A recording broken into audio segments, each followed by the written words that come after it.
Microsoft Excel के इस video में आज हम एक्सेल के कुछ बेसिक्स देखने वाले हैं।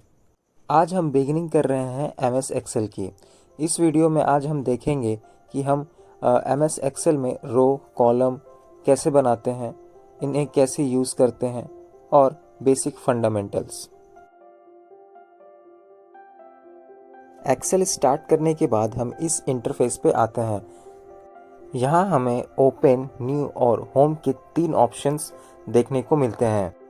एक न्यू फाइल ओपन करने के लिए हम न्यू पे क्लिक कर सकते हैं या फिर कंट्रोल एन की मदद से भी एक न्यू फाइल को ओपन कर सकते हैं। न्यू पे क्लिक करने के बाद हमारे सामने कुछ इस तरह के प्री टेम्पलेट्स आते हैं जिन्हें हम यूज़ कर सकते हैं, बट आने वाली वीडियोस में हम इन्हें अच्छी तरह से सीखेंगे कि इन प्री टेम्पलेट्स को हम किस तरह से यूज़ कर सकते हैं। यहाँ हमें डिफरेंट कैटेगरीज के भी फ्री टेम्पलेट्स देखने को मिल जाते हैं। ये है ओपन, इसे हम कंट्रोल+O की मदद से भी ओपन कर सकते हैं। यहाँ पर हमें वो सारे फाइल्स देखने को मिलते हैं जिन पे अभी हम वर्क कर रहे हैं। होम में हमें 2 ऑप्शन देखने को मिलते हैं, पहला रिसेंट और दूसरा पिन्ड। रिसेंट में सारे वो फाइल्स होते हैं जिन पर हम अभी काम कर रहे होते हैं और पिन में हम अपने सारी इंपॉर्टेंस फाइल को पिन करके रख सकते हैं। अब हम वर्क फाइल को, जिसे एक वर्कशीट भी कहते हैं, उसे हम ओपन करते हैं। एक न्यू फाइल ओपन करने के बाद एक इस तरह का एक न्यू वर्किंग शीट हमारे सामने आता है। यहाँ पर हम अपने सभी डेटा को मेंटेन करते हैं। स्टॉप बार को हम रिबन कहते हैं। इस रिबन में कई सारे ऑप्शंस और कई सारे मेनूज हैं जिन्हें हम आने वाली सभी वीडियोस में कवर करेंगे।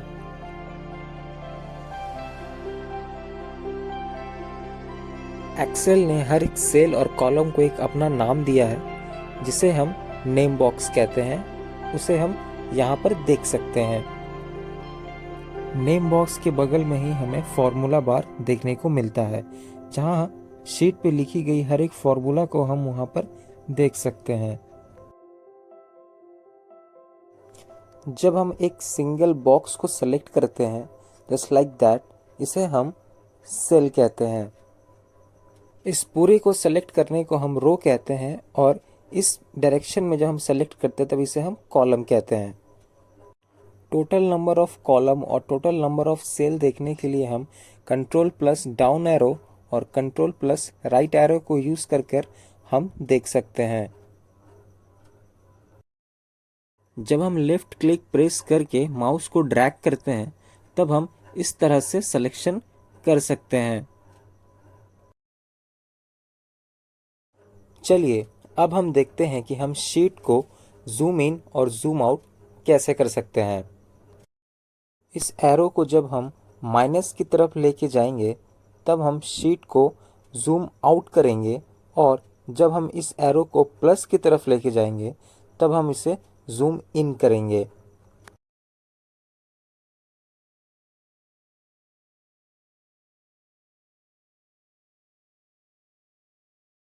अब हम देखने वाले हैं एक्सेल में प्लस, माइनस, मल्टीप्लिकेशन और डिवीज़न कैसे किया जाता है।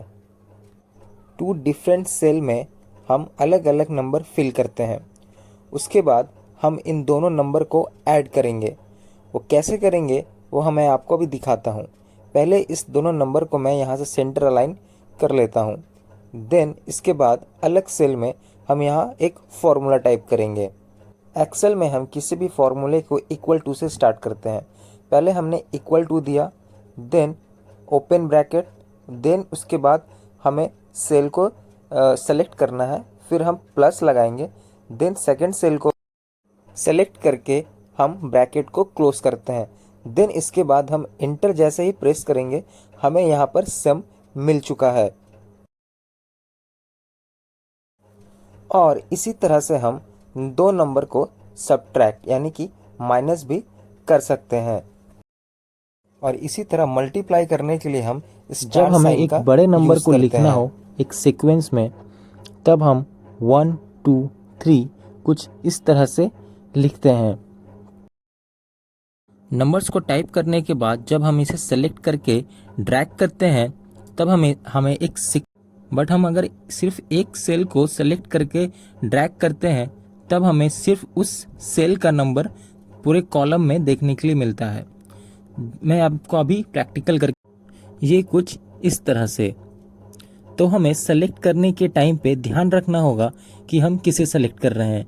अगर हम फर्स्ट कॉलम को सेलेक्ट करके ड्रैग करते हैं तब हमें फर्स्ट नंबर का सिर्फ हम यहाँ से किसी भी नंबर को मिलेगा बोल्ड, इटैलिक या फिर पूरे नंबर को सेलेक्ट करके ड्रैग फिलहाल अभी मैं आपको नंबर को सीक्वेंस में नंबर मिलेगा अंडरलाइन करके दिखा रहा हूँ।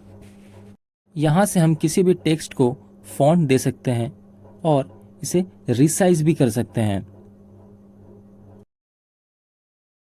अगर हम किसी भी सेल को या कॉलम को कलर करना चाहें तो हम यहाँ से कर सकते हैं।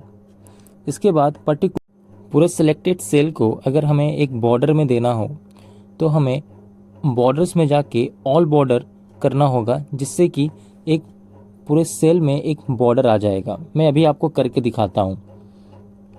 ये मैं बॉर्डर्स में गया, फिर यहाँ से मैंने ऑल बॉर्डर्स को सेलेक्ट कर लिया। अब देखें कि इस पूरे सेल में और कॉलम में एक बॉर्डर आ गया है। अब मैं आपको बताता हूँ कि एक्सेल में जितने भी तरह के अलाइन होते हैं, जैसे कि सेंटर अलाइन, लेफ्ट अलाइन और राइट अलाइन, अप अलाइन, वो हम कैसे और कहाँ से करते हैं। ये वो पैनल है जहाँ से हम सारे तरह के अलाइन कर सकते हैं। आगे आने वाली वीडियोस में मैं इन सभी को बड़े अच्छी तरह से कवर करने वाला हूँ, तो इसके लिए आप चैनल को सब्सक्राइब कर सकते हैं और हमारे साथ जुड़कर अपने स्किल को अप कर सकते हैं। अब मैं आपको बताता हूँ कि फाइनली किसी भी शीट पे काम करने के बाद या फिर किसी भी फाइल पे काम करने के बाद उस फाइल को हम लोग सेव कैसे करते हैं। सेव करने के लिए हम Ctrl+S का भी यूज़ कर सकते हैं, या कि फिर फाइल में जाके और सेव पे जाके क्लिक करने पे हमें सिंपली सेव का ऑप्शन दिख जाता है, जिसके बाद हमारा फाइल हम सेव कर सकते हैं, चाहे किसी भी लोकेशन में हो और चाहे किसी भी ड्राइव में हम रख सकते हैं। मैं अपने फाइल को डेस्कटॉप पर सेव कर रहा हूँ क्योंकि मुझे फाइल को फाइंड करने में बहुत इजी पड़े, इसलिए आप किसी भी ड्राइव में रख सकते हैं। यहाँ पर हमें फाइल का नाम देना पड़ता है कि हमें फाइल को किस नाम से सेव करना है। मैं यह फाइल को एक टेस्ट फाइल के नाम से सेव कर रहा हूँ। आप चाहे किसी भी नाम से सेव कर सकते हैं। इसके बाद हम सेव पर क्लिक करते हैं, देन हमारा फाइल फाइनली अपने लोकेशन पर सेव हो जाता है। आज के इस वीडियो में बस इतना ही। मिलता हूँ मैं आपसे अगले वीडियो में। तब तक के लिए आप इस वीडियो को रिवाइज करें और अच्छे से सीखें।